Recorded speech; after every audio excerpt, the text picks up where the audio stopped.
keluarga dan ibu korban kemudian melaporkan ke polisi dan jenazah korban pun dibawa ke RSUD Kabupaten Tangerang.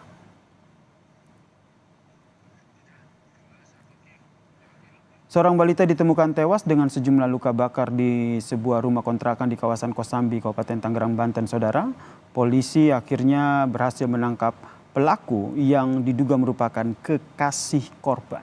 Membahas kasus ini sudah bergabung bersama kami kriminolog dari Universitas Indonesia, Adrianus Meliala. Selamat petang, Mas Adrianus. Selamat petang, Mas Yasir. Melihat kasus ini, balita yang ditemukan tewas diduga dianiaya, apa yang bisa Anda baca dari kasus ini? Cukup sering hal ini terjadi dan itu umumnya ketika orang dewasa yang menjadi pelakunya itu melihat anak itu sebagai objek lemah untuk menjadi sasaran pelampiasan emosinya. Jadi ketika dia marah kepada pihak lain yang lebih kuat atau di mana pihak itu tidak mampu dia lawan, lalu kemudian dia lampiaskan kemarahan itu kepada pihak yang lebih lemah, dalam hal ini anak-anak, ya. Itu dalam bahasa psikologi disebut sebagai displacement. Jadi dalam psikologi dikenal yang namanya mekanisme pertahanan diri. Ketika diri itu diminta pertanggungjawaban, dipersalahkan atau dianggap tidak becus, maka kemudian harga dirinya itu lalu menjadi at risk, ya, atau diganggu begitu, maka kemudian dia mempertahankannya dengan cara membela, dengan cara mencari kilah, mencari pembenaran, dan juga ada yang kemudian mencari subjek yang lebih lemah dalam hal ini displacement. Nah, maka dalam hal ini anak-anak misalnya sering menjadi sasaran ketika orang tua ditegur bosnya di kantor dan dia nggak berani melawan, maka kemudian dia pukul anaknya. Atau istri ketika dimarahi suami nggak berani melawan, lalu dia pukul anaknya, dan seterusnya. Anak-anak dalam hal ini seringkali menjadi korban dalam hal itu. Begitu. Berarti Anda melihat, meskipun kita masih menunggu ya keterangan resmi dari polisi terkait dengan apa sebenarnya motif dari tindakan keji si pelaku, namun Anda membaca ini karena ada motif sakit hati ataupun cekcok antara pelaku dengan ibu korban?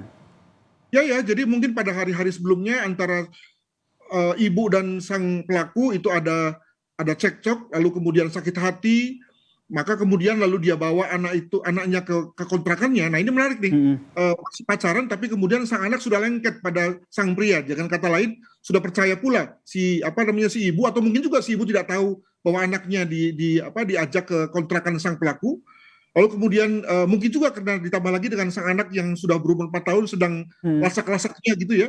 Maka kemudian dia pukul anak itu, lalu kemudian dia bakar untuk menyembunyikan, ya, atau mengalihkan alibi lah begitu ya. Nah, menariknya adalah bahwa kebakaran itu tidak kemudian lalu menghanguskan, ya. Mungkin sekali dalam hal ini pola pembakarannya buruk, ya, sehingga kemudian lalu mati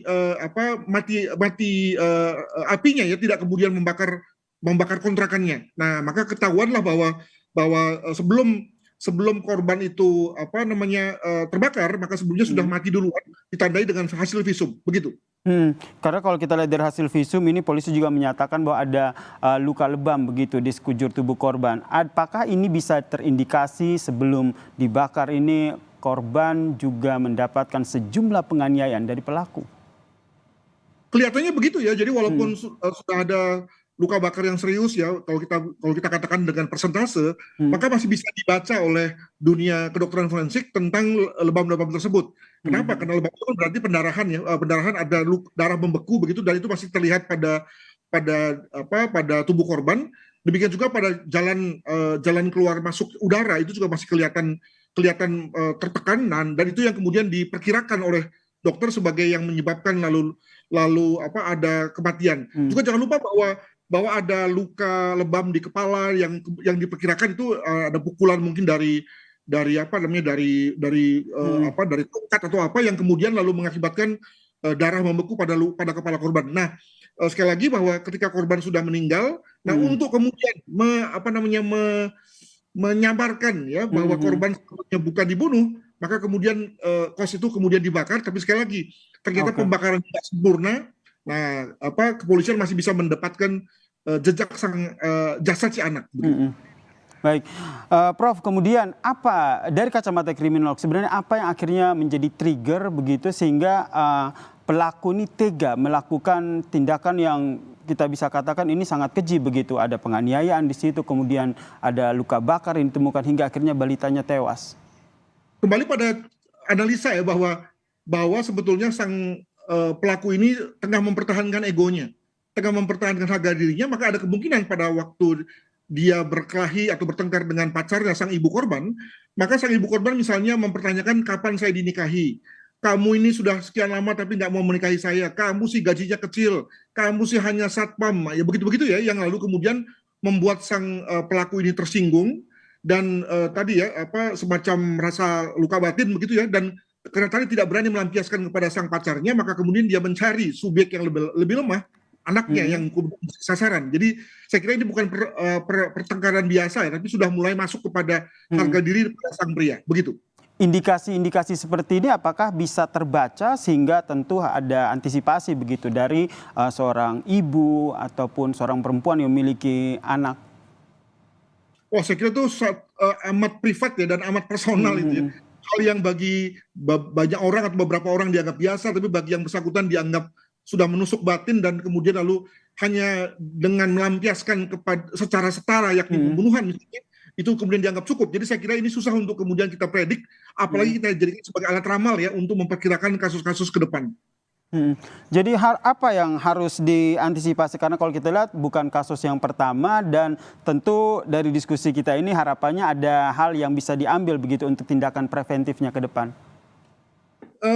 Jadi tentu saja dengan satu asumsi bahwa perkiraan saya benar ya, maka bayangkan sang ibu ketika telah membuat pacarnya tersinggung, ya kelihatannya sang ibu ini juga kemudian nggak mengerti, nggak cukup sensitif bahwa telah menyinggung perasaan sang pacar, ya lalu kemudian masih juga menyerahkan anaknya kepada sang pacar. Ini kalau asumsi bahwa sang anak itu dengan sukarela diserahkan pada ibunya, oleh ibunya kepada sang pacar, atau mungkin juga sang anak itu diambil ya secara diam-diam oleh sang pacar. Tapi kalau misalnya anak itu diserahkan kepada sang pacar, walaupun sudah dibuat tersinggung oleh sang ibu, ini mengindikasikan bahwa sang ibu sendiri juga tidak cukup sensitif ini. Ya, jadi saya kira kepada semua orang mungkin lesson learn-nya atau pelajaran yang bisa diambil adalah bahwa ketika orang tersinggung, orang sakit hati itu lalu kemudian bisa macam-macam manifestasinya, mulai dari sekedar bahwa dia memendam, menyimpan, sampai kemudian dia melampiaskannya secara fatal dalam bentuk suatu tindakan kekerasan yang kita tidak duga, sebagaimana terjadi pada kasus ini. Begitu. Baik. Terima kasih Kriminolog Universitas Indonesia Adrianus Meliala telah berbagi perspektifnya terkait dengan kasus ini. Salam sehat, Prof. Terima kasih.